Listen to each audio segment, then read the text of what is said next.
नमस्कार दोस्तों, आपका स्वागत है अपने YouTube channel P for portfolio में। आज हम दिन का पहला पोर्टफोलियो रिव्यू करने वाले हैं जो कि होगा 11 लाख का पोर्टफोलियो। धमाकेदार पोर्टफोलियो है। यहाँ पर हमें इक्विटी और म्यूचुअल फंड दोनों दिखाई देते हैं। तो चलिए इस पोर्टफोलियो को रिव्यू करते हैं, लेकिन उससे पहले अगर आपने चैनल को सब्सक्राइब नहीं किया है तो प्लीज़ सब्सक्राइब कीजिए और रेगुलर अपडेट्स पाने के लिए नोटिफिकेशन बेल को प्रेस कीजिए। साथ ही साथ टेलीग्राम चैनल को भी ज्वाइन कीजिए जिसकी लिंक डिस्क्रिप्शन बॉक्स में दी गई है। तो आप देख सकते हैं टोटल इन्वेस्टमेंट किया गया है 10,22,000 के आसपास का और करंट वैल्यू चल रही है 11,92,000 के आसपास। चेंज देखने को मिला है 16% का पॉजिटिव चेंज। ये है इक्विटी पोर्टफोलियो। म्यूचुअल फंड के बारे में बाद में बात करेंगे। तो पहला है RIL का पार्टली पेड शेयर। तो यहाँ पर 60 क्वांटिटी है 314 के प्राइस पर 292% का प्रॉफिट हो रहा है। तो ऑफकोर्स रिलायंस बहुत ही अच्छी कंपनी है, यहाँ पर आप बने रह सकते हैं। नेक्स्ट है रिलायंस। तो रिलायंस पार्टली पेड शेयर में जो कमेंट किया वही है, रिलायंस एक अच्छी कंपनी है, यहाँ पर आप बने रह सकते हैं। लेकिन एक बात मैं आपको कहना चाहूंगा, अगर आपको प्रॉफिट बुकिंग करनी है तो जो 2200 का रेंज है ऑलरेडी काफी ज्यादा रिलायंस काफी ऊपर पहुंच चुका है। तो प्रॉफिट बुकिंग पार्शियली आप कर सकते हैं, लेकिन फुल्ली प्रॉफिट बुकिंग मत कीजिएगा क्योंकि लॉन्ग टर्म के लिए इसके प्रॉस्पेक्ट्स काफी सुधर चुके हैं। नेक्स्ट है CDSL। दो ही क्वांटिटी ली है, 450 का इन्वेस्टमेंट किया है, 58% का प्रॉफिट हो रहा है। तो स्टॉक तो अच्छा है लेकिन अभी कम इन्वेस्टमेंट किया है तो कुछ बात करने का मतलब नहीं बनता।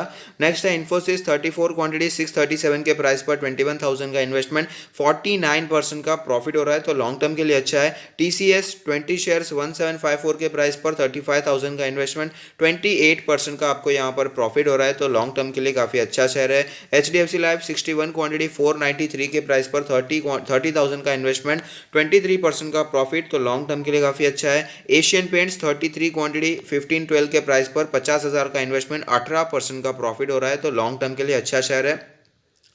नेक्स्ट है HDFC बैंक। 50 क्वांटिटी 910 के प्राइस पर 45,000 का इन्वेस्टमेंट, 16% का प्रॉफिट हो रहा है। तो लॉन्ग टर्म के लिए काफ़ी अच्छा स्टॉक है। HDFC लिमिटेड 25 शेयर्स हैं 1560 के प्राइस पर 39,000 का इन्वेस्टमेंट, 16% का प्रॉफिट हो रहा है। तो लॉन्ग टर्म के लिए रखा जा सकता है। नेक्स्ट है डाबर इंडिया। 40 शेयर्स लिए हैं 439 के प्राइस पर 17,000 का इन्वेस्टमेंट किया है, 14% का प्रॉफिट हो रहा है। तो लॉन्ग टर्म के लिए स्टॉक अच्छा है।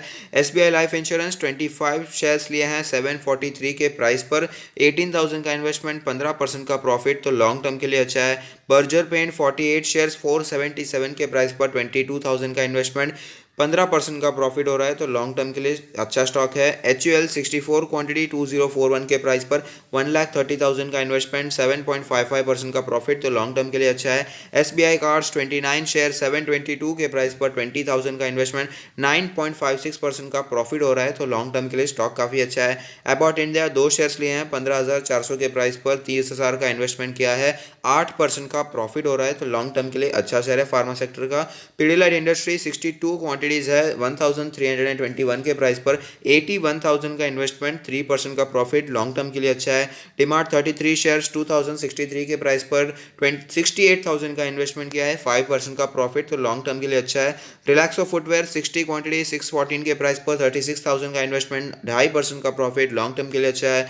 बाटा 31 शेयर्स 1216 के प्राइस पर 37,000 का इन्वेस्टमेंट, 1.5% का प्रॉफिट हो रहा है। तो लॉन्ग टर्म के लिए अच्छा स्टॉक है। नेस्ले इंडिया 5 क्वांटिटी ली है 16,600 के प्राइस पर 83,000 का इन्वेस्टमेंट किया है, यहाँ पर आपको 0.37% का लॉस हो रहा है, लेकिन लॉन्ग टर्म के लिए कंपनी बुरी नहीं है। IRCTC 38 क्वांटिटी 1391 के प्राइस पर 52,000 का इन्वेस्टमेंट किया है, 0.36% का लॉस हो रहा है। तो कंपनी फंडामेंटली स्ट्रांग है, लॉन्ग टर्म के लिए अच्छी है, लेकिन आपको पता है करंट सिचुएशन कैसी है, बार बार मैं दोहराना नहीं चाहूँगा। नेक्स्ट है HDFC AMC 32 क्वांटिटी 2378 के प्राइस पर 76,000 का इन्वेस्टमेंट किया है, 2% का लॉस हो रहा है, लेकिन लॉन्ग टर्म के लिए काफ़ी अच्छा शेयर है। IGL 145 क्वांटिटी 404 के प्राइस पर 58,000 का इन्वेस्टमेंट किया है, 2% का आपको लॉस हो रहा है, लेकिन लॉन्ग टर्म के लिए स्टॉक काफ़ी अच्छा है। तो एक बार म्यूचुअल फंड का पोर्टफोलियो भी देख ही लेते हैं, यहाँ पर कितना इन्वेस्टमेंट किया है म्यूचुअल फंड में। तो आपने कुछ ज़्यादा ही म्यूचुअल फंड यहाँ पर ले लिए हैं और टोटल इन्वेस्टमेंट जो आपने किया है वो है 1,33,000 के आसपास। करंट वैल्यू चल रही है 1,46,000। तो यहाँ पर मैं आपको हर बार बताता हूँ कि म्यूचुअल फंड में मैक्सिमम टू मैक्सिमम 3 ही रेकमेंड करता हूँ, उसमें से आप पहला कोई भी एक ले सकते हैं जो कि ब्लू चिप फंड, कोई भी एक अच्छा सा ब्लू चिप जैसे कि एक्सिस ब्लू चिप फंड काफ़ी अच्छा है, वहाँ पर इन्वेस्टमेंट के बारे में सोच सकते हैं। दूसरा मैं एक रेकमेंड करता करता हूँ थोड़ा सा जोग्राफिकल डाइवर्सिफिकेशन होना भी ज़रूरी है, यूएस स्टॉक्स में इन्वेस्टमेंट कर पाए, इसलिए मैं ICICI US blue chip equity fund भी मुझे काफ़ी पसंद है, वहाँ पर इन्वेस्टमेंट कर सकते हैं। और तीसरा एक इंडेक्स फंड में आप इन्वेस्टमेंट करने के बारे में सोच सकते हैं, वरना अगर आपको इंडेक्स फंड भी नहीं पसंद तो एक और कोई भी ब्लू चिप फंड में इन्वेस्टमेंट के बारे में सोचा जा सकता है। इतने ज़्यादा म्यूचुअल फंड रखने की मुझे ज़रूरत दिखाई नहीं देती है, और आपका जैसा पोर्टफोलियो है, जो प्राइस पर आपने स्टॉक्स लिए हैं, जैसे आपने डाइवर्सिफिकेशन किया है, ऐसा मुझे लगता है कि अगर आप म्यूचुअल फंड में डायरेक्टली इन्वेस्ट नहीं भी करेंगे तो भी कोई प्रॉब्लम नहीं है। मुझे आपका पोर्टफोलियो देखकर ऐसा लगता है कि आप सिर्फ अगर स्टॉक्स में डायरेक्टली इन्वेस्ट करेंगे तो स्टॉक्स में इन्वेस्ट करने के लिए आप मेंटली प्रिपेयर है, यहाँ पर उतार चढ़ाव आप समझ चुके हैं, ऐसा मुझे लगता है। बाकी तो डिसीजन आपका ही रहने वाला है। तो आपका यहाँ पर पोर्टफोलियो देखकर मुझे लगता है कि अच्छा सा आपने डाइवर्सिफिकेशन किया है, कहीं पर भी ज़्यादा इन्वेस्टमेंट भी नहीं कर दिया है और कहीं पर बहुत ज़्यादा कम भी आपने इन्वेस्टमेंट नहीं किया है। लेकिन एक बात कहना चाहूँगा, नेस्ले में 83,000 का इन्वेस्टमेंट है और HUL में 1,30,000 का इन्वेस्टमेंट, तो टोटल कुछ 2,10,000 के आसपास बनकर आता है। तो यहाँ पर मैं कह सकता हूँ कि आपने जो रेंज होती है उससे थोड़ा सा ज़्यादा इन्वेस्टमेंट किया है। मैं नॉर्मली कहता हूँ कि एक पोर्टफोलियो में 20% से ज़्यादा का पैसा कभी भी एक सेक्टर में एलोकेट नहीं करना चाहिए। तो थोड़ा सा यहाँ पर आप HUL में या फिर नेस्ले में रिड्यूस कर सकते हैं।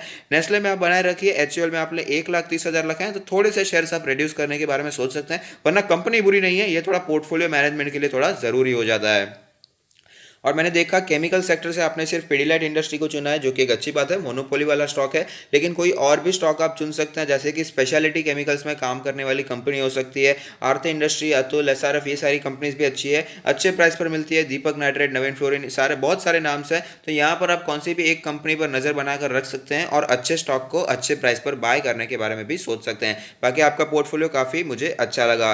तो अगर आपको ये वीडियो पसंद आता है तो लाइक कीजिए, शेयर कीजिए, कमेंट कीजिए, सब्सक्राइब कीजिए और मुझे मोटिवेट कीजिए। Thank you, stay happy, happy investing.